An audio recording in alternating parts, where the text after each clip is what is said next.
আজকে সত্যি একটা ইম্পর্ট্যান্ট কিছু কথা বলার জন্য লাইভটা করতে বাধ্য হলাম। যারা 2022 স্টেট পাস যারা আছে রেগুলার ডিএলএড, প্রত্যেকেই জানে যে আমাদের কিছুদিন যাবৎ মানে কি লেভেলের যে ঝড় বয়ে যাচ্ছে সেটা কিন্তু ধারণার বাইরে। মানে একটার পর একটা ধাক্কা, একটার পর একটা পথের কাটা, সে পথের কাটাগুলো দূর করতে করতে মানে একটা দূর করছি তো আরেকটা আসছে, একটা দূর করছি তো আরেকটা আসছে। তো এই মুহূর্তে রিসেন্ট আমাদের যে লড়াইটা সামনে, জাস্ট দুটো লড়াই আছে এই মুহূর্তে মেন ইম্পর্টেন্ট যেটা। তো তার মধ্যে একটা হচ্ছে এই 1 এপ্রিল সুপ্রিম কোর্টে যে এমপি ক্লারিফিকেশন মামলা আছে ডিএলএড ভার্সেস বিএড, একটা ইন সার্ভিস ম্যাটার। এবং তার সাথে সাথে আমরা নিজেরা কলকাতা হাইকোর্টে যে কেসটা ফাইলিং করি যে বিএড তথা অবৈধ যে প্রার্থীরা আছে তাদের টেট সার্টিফিকেটগুলো বাতিল করা, সার্টিফিকেট ক্যান্সেলেশন মামলা। এই দুটো এই মুহূর্তে সব থেকে ইম্পর্টেন্ট।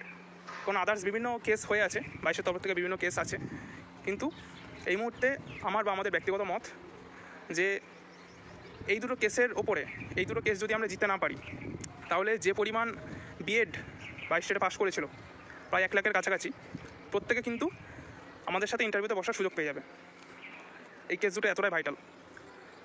তো লাস্ট সুপ্রিম কোর্টে এই ক্লারিফিকেশন মামলার যে শুনানিটা হয়েছিল, শুনানির জাজমেন্টটা মোটামুটি যারা দেখেছে বা শুনেছে বা জেনেছে, এখানে অর্ডার কপিতে দুখানা পয়েন্ট মেনশন করা ছিল যে ডাইরেক্ট কোর্ট থেকে এটাই বলা হয়েছিল, মানে কোশ্চেন করা হয়েছিল যে যারা ইন সার্ভিস যারা আছে তাদেরকে কোনো রকম ব্রিজ কোর্স করিয়ে, কোনো সংস্থা হোক বা কোনো প্রসেস হোক ব্রিজ কোর্স করিয়ে তাদেরকে ভ্যালিড করা যাবে।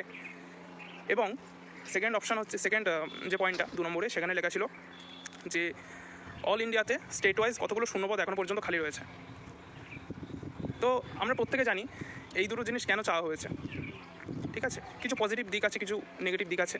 তো এই মুহূর্তে আমরা যেটা দেখতে পাচ্ছি সামনে যে অল মানে ওয়েস্ট বেঙ্গলে যত বিএড আছে, বিশেষ করে 22 স্টেট পাস আমাদের সাথে যারা পাস করেছিল 2022-এ, সেই বিএডগুলো এই মুহূর্তে হঠাৎ করে একজোট হয়ে হাজার হাজার টাকা ফান্ডিং শুরু করেছে।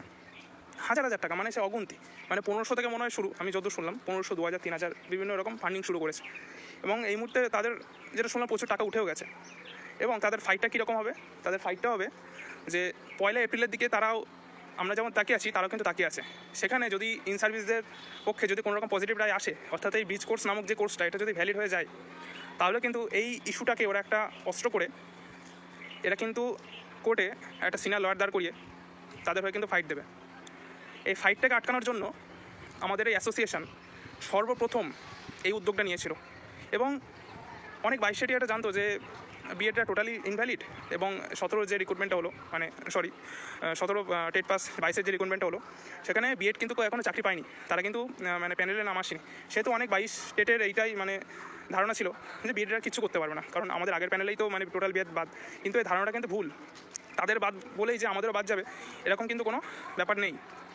তো ব্যাপারটা হচ্ছে এখন যে ব্রিজ কোর্স যে ব্যাপারটা, এই ব্রিজ কোর্স যদি একবার লাগু হয়ে যায়, এই নতুন যারা বিএড আছে এরা কিন্তু উঠে পড়ে লাগবে। যে তাদের কথা হয়তো এরকম হতে পারে যে ইন সার্ভিসরা যদি ব্রিজ কোর্স করে তাদের ভ্যালিড করতে পারে, আমরা নতুন বিএডটা কেন ভ্যালিড হতে পারবো না ব্রিজ কোর্স করে, এরকম একটা আর্গুমেন্ট কিন্তু তারা করতে পারে। এবং এই ইস্যুটাই কিন্তু আমরা সর্বপ্রথম আমরা কিন্তু এই ব্যাপারটা আইডেন্টিফাই করি এবং তড়িঘড়ি করে মানে ওয়েস্ট বেঙ্গল ডিএলএড যে পরিবার, সেখানে তাদের সাথে আমরা কন্ট্যাক্ট করি, তারাও আমাদের সঙ্গে হাত ধরে এবং আমাদেরকে সেই পথে নিয়ে যাচ্ছে। এবং আমাদের থেকে যারা সিনিয়র, যারা দীর্ঘদিন ধরে লড়াই করছে, তার সাথে সাথে বিভিন্ন অ্যাডভোকেট, মানে একজন অ্যাডভোকেট না, মানে একাধিক অ্যাডভোকেটের সাথে আমরা আলোচনা করেছি, কনসাল্ট করেছি যে স্যার এই ব্যাপারটা কীভাবে ফাইট করা যায়, কীভাবে লড়া যায়। তো তারা বিভিন্ন নির্দেশ দিয়েছেন কোন লয়ারকে হায়ার করা উচিত, কোন লয়ারকে হায়ার করা উচিত না, প্রত্যেকটা নির্দেশ দিয়েছেন। সেই অনুযায়ী আমরা কিন্তু ইচ্ছা করলে আমাদের তরফ থেকে যে কেস ফাইলিংটা হয়েছে কলকাতা হাইকোর্টে, সেই লয়ারকে কিন্তু আমরা ইচ্ছা করলে হায়ার করতে পারতাম। মানে যার এজলাসে আমরা কিন্তু যে লয়ারের আন্ডারে আমরা যে সার্টিফিকেট মামলাটা করি তাকে কিন্তু হায়ার করতে পারতাম, কিন্তু তাকে আমরা হায়ার করতে বিরত থাকি।